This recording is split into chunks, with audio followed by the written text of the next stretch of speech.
मोदी, तुम गरीब को, नौजवान को नौकरी दोगे या सिर्फ भिड़ाते रहोगे, लड़ाते रहोगे हम लोगों को?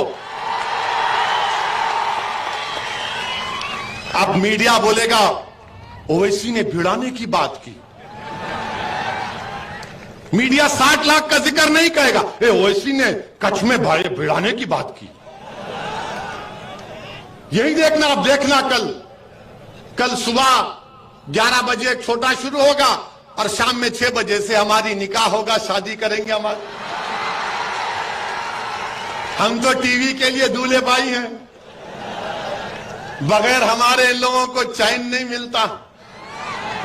मगर 60 लाख नौकरियां कौन देगा? 60 लाख नौकरियां प्रधानमंत्री क्यों नहीं देते? मैं आज इस जलसे से भारत के युवाओं को पैगाम दे रहा हूं, तुम अपनी नौकरी का डिमांड करो देश के प्रधानमंत्री से। पूछो भाजपा से 60 लाख नौकरियां दोगे नहीं दोगे हमको? महंगाई आसमानों को छू रही है, पेट्रोल डीजल बढ़ता जा रहा है, बढ़ता जा रहा है, और कुछ इसकी बात नहीं होती है। तो इसीलिए नौकरी भारत के प्रधानमंत्री को देना है। 60 लाख नौकरी दो प्रधानमंत्री, 24 के चुनाव से पहले दो, और गुजरात के चुनाव से पहले कम से कम 20 लाख तो दे सकते हैं आप, वरना फिर आकर बोलेंगे 80-20 कब्रिस्तान शमशान। और जो लोग मोदी जी को वोट डालते हैं, मैं उनसे पूछ रहा हूं, क्या तुम्हारी औलाद को, तुम्हारे बेटे को, तुम्हारे भाई को, तुम्हारी बेटी को, तुम्हारी पत्नी को नौकरी की जरूरत नहीं है? क्या भाषण से तुम्हारा पेट भर जाएगा? भाषण से जज्बात उभार सकते हैं, और मुझसे ज्यादा कोई तकरीर भारत में नहीं कर सकता, चैलेंज देकर कह रहा हूं। मगर 60 लाख नौकरियों का क्या होगा? अगर मैं झूठ बोल रहा हूं देश के प्रधानमंत्री, तो वरुण गांधी को अपनी पार्टी से निकाल के बताओ मैं जो झूठ कहा उसने। क्योंकि मैं शुरू में नाम नहीं लिया था, पूरा बोलने के बाद लिया। यह भी टैक्टिक है अपनी। अब आप बोलेंगे, ये भाजपा के लोग बोलेंगे ये क्या कर रहा है, ये इसको तो चाहिए था कि पाकिस्तान पे बोले। अरे पाकिस्तान से हमको क्या लेना देना प्यारे?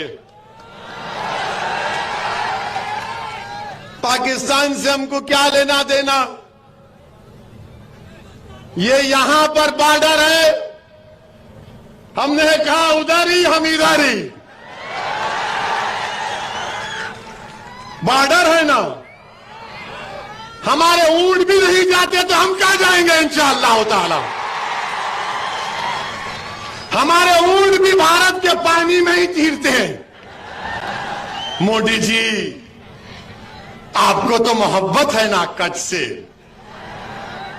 मगर हर चीज पाकिस्तान। अरे पाकिस्तान से हमको क्या करना है? हमने तो पाकिस्तान के पैगाम को ठुकरा दिया। हमने भारत को अपनी सरजमीन मानते आए और मानते रहेंगे। तो अब बोलेंगे मुगल। अरे 60 लाख नौकरियां आपने इसलिए नहीं दी क्योंकि औरंगजेब ने कहा था मत दो। 60 लाख नौकरियां आपने नहीं दी इसलिए कि बादशाह शाहजहां आकर कहा था आपको।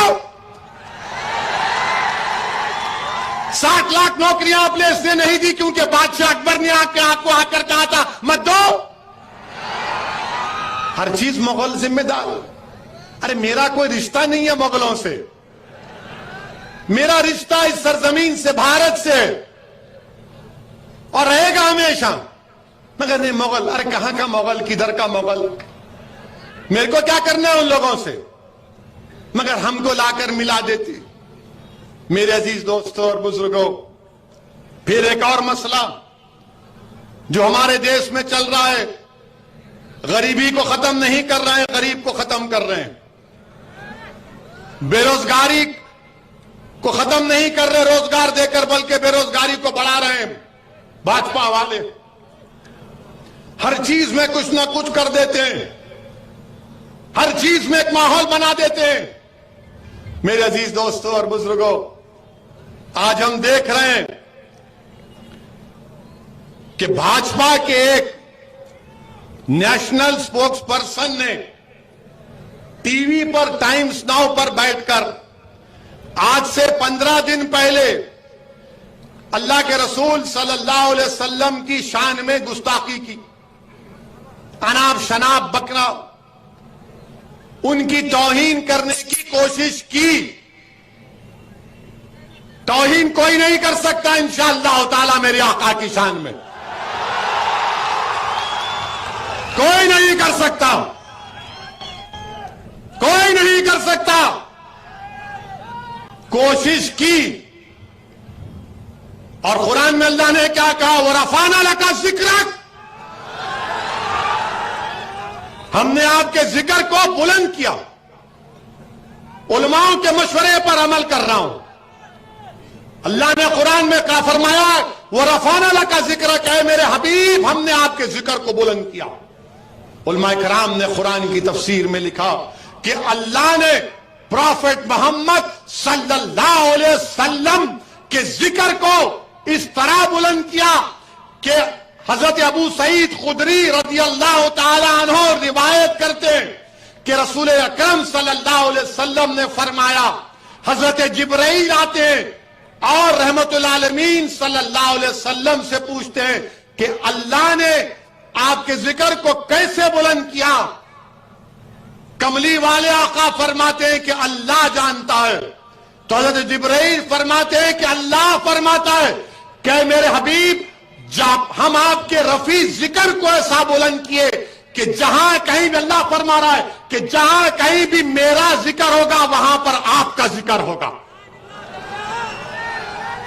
जहां कहीं भी अल्लाह का जिक्र होगा वहां पर मोहम्मद सल्लल्लाहु अलैहि वसल्लम का जिक्र होगा।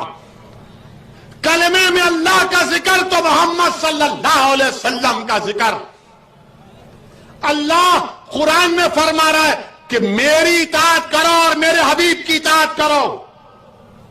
अल्लाह और फरिश्ते रसूल रहमत पर दुरूद और सलाम भेज रहे हैं और हमसे कह रहे हैं कि मेरे हबीब पर दुरूद और सलाम भेजते रहो। वो रफाना लका जिक्र है।